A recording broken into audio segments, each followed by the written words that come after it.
జయశంకర్ భూపాలపల్లి జిల్లా బీఆర్ఎస్ లో వర్గ పోరు బట్టుబయలైంది. జిల్లా టీబీజీకేఎస్ కార్యాలయ ఓపెనింగ్ కార్యక్రమంలో మాజీ స్పీకర్ సిరికొండ మధుసూదన్, ఎమ్మెల్యే గంట్ర వెంకటరమణారెడ్డి వర్గీయుల మధ్య ప్రోటోకాల్ వివాదం ఏర్పడింది.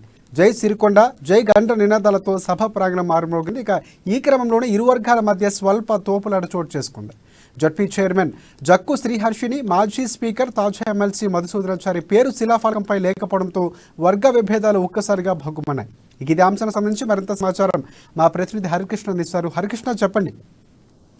Thank you Venkateshwar. జయశంకర్ భూపాలపల్లి జిల్లాలో బీఆర్ఎస్ పార్టీలో అయితే ఒక్కసారిగా వర్గపూర్ అయితే బయటపడదని కూడా చెప్పవచ్చు. అయితే ఇవాళ ఇటు ఎమ్మెల్సీ కల్వకుంట్ల కవిత భూపాలపల్లిలో పర్యటించిన నేపథ్యంలో ఇటు టీబీజీ కేసు కార్యాలయం సంబంధించి కూడా ఇటు ఓపెనింగ్ సందర్భంగా కూడా ప్రోటోకాల్ పాటించాలంటూ కూడా ఒక్కసారిగా ఇటు స్పీకర్ సిరికొండ మధుసూదనాచారికి సంబంధించిన ఆఫీసర్ నుంచి ఎమ్మెల్యే గంట్ర వెంకటరమణారెడ్డి వర్గీయుల మధ్య మాత్రం ఘర్షణ వాతావరణం నెలకొంది. అయితే మొత్తంగా కూడా ఇటు జయశంకర్ భూపాలపల్లి జిల్లా కేంద్రంలో ఏర్పాటు చేసిన టీబీజీ కేసు కార్యాలయాన్ని ఎమ్మెల్సీ కవిత అయితే ఇటు ఓపెన్ కాస్ట్ మన ఏదైతే సింగరేణి గనులకు సంబంధించి కూడా గౌరవ అధ్యక్షులుగా ఉన్న నేపథ్యంలో ఏదైతే ఇటు టీబీజీ కేసు నాయకుడు తిరుపతి అనే కార్మికుడు చనిపోయిన నేపథ్యంలో అతని పేరు మీద ఇటు కార్మికులకు సంబంధించిన భవనాన్ని నిర్మించారు. ఆ భవనాన్ని ఈ రోజు ఎమ్మెల్సీ కవిత అయితే ప్రారంభించారు. అయితే స్వయంగా ఇటు మంత్రుల సాక్షిగా ఏదైతే ఇటు ఎమ్మెల్సీ కవిత కావచ్చు, ఇటు మంత్రి సత్యవతి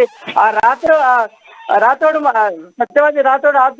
ముందటనే ఈ విధంగా వర్గపోరు అయితే ఒక్కసారిగా బయటపడ్డది. అయితే జై సిరికొండ అంటూ ఇటు జై గండ్ర వెంకటరమణారెడ్డి అంటూ కూడా ఇద్దరికి సంబంధించిన ఇరు వర్గాల కార్యకర్తలు అయితే పోటాపోటీగా అయితే నినాదాలు చేస్తున్నారు. అయితే ఏదైతే ఇటు భూపాలపల్లికి సంబంధించిన జడ్పీ చైర్మన్ జక్కు శ్రీహర్షికి సంబంధించి కూడా పోవడం పట్ల మాత్రం కొత్త ఆగ్రహం అయితే వ్యక్తం చేస్తున్నారు. అయితే ఎమ్మెల్యే వెంకటరమణారెడ్డి కావాలనే ఈ విధంగా శిలాపూర్వం మా పేరు లేకుండా చేశారంటూ కూడా కొంత మండిపడుతున్న ప్రశ్నలు. గతంలో కూడా భూపాలపల్లికి సంబంధించిన ZP chairman chairperson Jakku Sriharshini కూడా గత కొద్ది రోజుల నుండి కూడా ఎమ్మెల్యే మీద కూడా ఆరోపణ చేస్తుంది.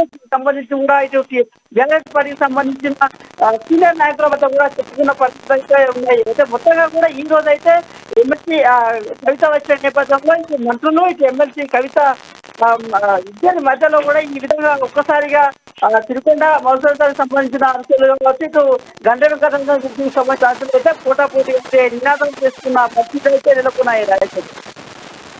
Thanks for updates Harikrishna.